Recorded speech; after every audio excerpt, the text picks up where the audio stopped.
हम सब चीज़ों के लिए वेट कर सकते हैं, लेकिन ये मेरा मानना है, people have right to differ with me. मैं कहता हूँ हम सब चीज़ों के लिए वेट कर सकते हैं, लेकिन हेल्थ फैसिलिटी और एजुकेशन, इसके लिए हम वोट नहीं कर सकते हैं। सड़क में अगर 1 साल लगेगा भी, लोग पैदल भी बेचारे जाएंगे।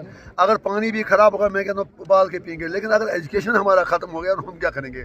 तो फिर हम एक अनपढ़ों की एक फ़ौज तैयार करेंगे।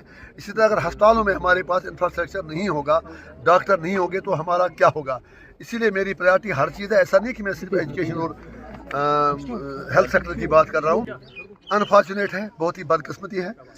मैं तमाम स्टेक होल्डर से कहना चाहता हूँ कि मारा मारी हमें कहीं नहीं ले जाएगी। हम सबको चाहिए कि हम तशद्दुद बंद करें। तशद्दुद मज़ीद तशद्दुद को फ़रोग़ देता है। मैं तमाम स्टेक होल्डर से यही गुजारिश करूँगा कि आप सब बंदूक का रास्ता, चाहे स्टेट एक्टर्स हों, नॉन स्टेट एक्टर्स हों, लोगों की बात सुने, पूरे सब कंटेंट के लोगों को जीने दें, कश्मीरियों को जीने दें। जो भी मामले हैं वो सियासी तौर से टेबल पे आके हल करें, और जो कल हुआ मैं उसकी मजम्मत करता हूँ। आप उनसे पूछ लें, अगर उनकी बात सही होती तो फिलहाल उन्होंने कहा था नया कश्मीर बनाएंगे। अभी आपने देखा जून में सेशन था हमारे कॉलेजों में, अक्टूबर आया, दिसंबर में एग्ज़ाम है, अभी तक कंट्रैक्चुअल टीचर्स भी नहीं मिल पा रहे हैं। अस्पतालों का हाल देखें। मेरे ख्याल में ऐसा कुछ भी नहीं है। करप्शन का 370 से क्या लेना देना है? जिसको जो खाना है वो खा रहा है, आराम से खा रहे हैं, सरपरस्ती में खा रहे हैं बड़े लोगों के। तो जिसको ईमानदारी करनी है वो उससे पहले भी ईमानदार था। मेरे ख्याल में ऐसी बातें बेमाने हैं, इसका उससे कुछ लेना। सर, वो आपने सर एक कहावत कश्मीरी में सुनी है ना, कि एक पेड़ था, उस पर वो कुछ वो सेब थे। तो कोई बंदा जा रहा था, उसने कहा यार भूख तो लगी थी थोड़ी सी, कहा वो सेब तो उतार दो। उसने कहा नहीं नहीं, ये तो ख़राब है।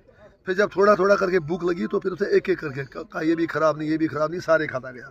वही हाल हमारा है, मतलब उमर साहब का है। मुझे अफसोस से कहना पड़ता है, I have due respect for him. उन्होंने इलेक्शन लड़ा 370 पर, 35 ए पर, और एक कहा कि 53 की पोजीशन बहाल करेंगे। पूरा जो हमारा वज़ीर आज़म, राष्ट्र सदर रियासत, एनसी का एजेंडा था। उन्होंने जो 99 में उबदरीम रासर साहब थे, उन्होंने करारदाद असेंबली में पास की। ये दूसरी बात है, तब भी उमर साहब बीजेपी के साथ कोalition में थे, उनके जूनियर मिनिस्टर थे, लेकिन बीजेपी ने उस करारदाद को रद्दी की टोकरी में फेंका था। आज एक और करारदाद लेके, लंगड़ी करारदाद लेके, जिसमें सिर्फ जिक्र है स्टेटहुड का, 370-35 का जिक्र नहीं है।